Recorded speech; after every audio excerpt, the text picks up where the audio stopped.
When lilacs last in the dooryard bloomed, and the great star early drooped in the western sky in the night, I mourned and yet shall mourn with ever-returning spring. Ever-returning spring, Trinity sure to me you bring, lilac blooming, perennial and drooping star in the west, and thought of him I love. O powerful western fallen star, O shades of night, O moody tearful night, O great star disappeared, O the black murk that hides the star. O cruel hands that hold me powerless, O helpless soul of me, O harsh surrounding cloud that will not free my soul. In the dooryard, fronting an old farmhouse near the whitewashed palings, stands the lilac bush, tall, growing with heart-shaped leaves of rich green, with many a pointed blossom rising delicate, with the perfume strong I love. With every leaf a miracle, and from this bush in the dooryard, with delicate colored blossoms and heart-shaped leaves of rich green, a spring with its flower I break. In the swamp, in secluded recesses, a shy and hidden bird is warbling a song. Solitary the thrush, the hermit withdrawn to himself, avoiding the settlements, sings by himself a song. Song of the bleeding throat, death's outlet, song of life. For well, dear brother, I know, if thou wast not granted to sing, thou wouldst still surely die.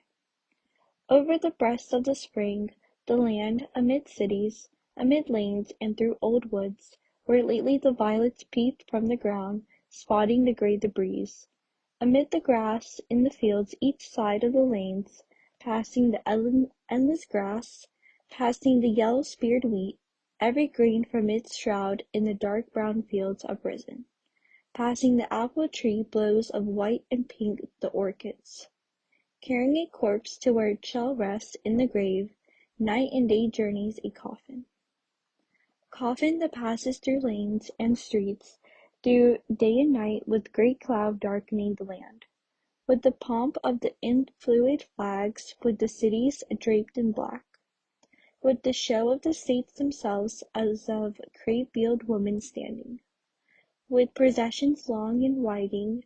and the flambeaus of the night, with the countless torches lit, with the silent sea of faces and the unbared heads, with the waiting depot, the arriving coffin, and the sombre faces, with dirges through the night, with a thousand voices rising strong and solemn, with all the morning voices of the dirges poured round the coffin, the dim-lit churches, and the shuddering organs, where amid these you journey, where the tolling bells perpetual clang, here coffin that slowly passes, I give you my spring of lilac. Nor for you, for one alone, blossoms and branches green to coffins all I bring, for fresh as the morning, thus would I chant a song, for you, O saint and sacred death.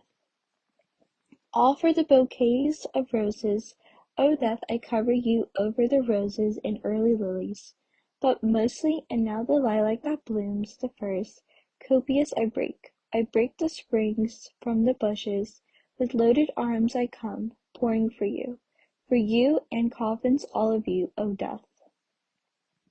O western orb sailing the heaven, now I know what you must have meant as a month since I walked. As I walked in silence the transparent shadowy night, as I saw you had something to tell as you bent to me night after night, as you drooped from the sky low down as if to me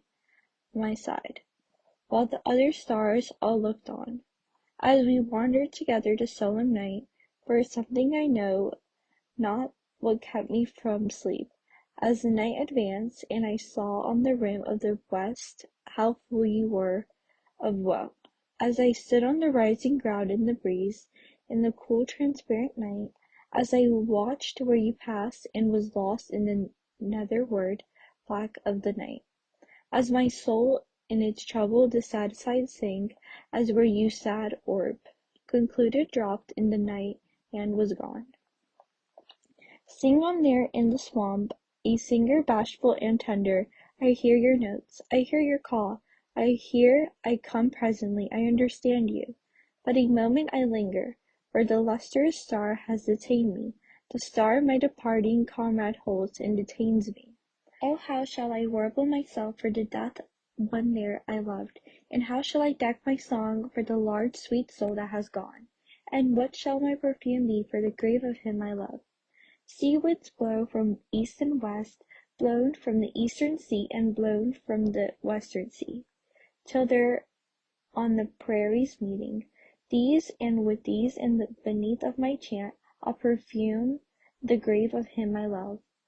Oh, what shall I hang on the chamber walls, and what shall the pictures be that I hang on the walls, to adorn the burial house of him I love? Pictures of growing spring and farms and homes, with the 4th month eve at sundown, and the grey smoke lucid and bright,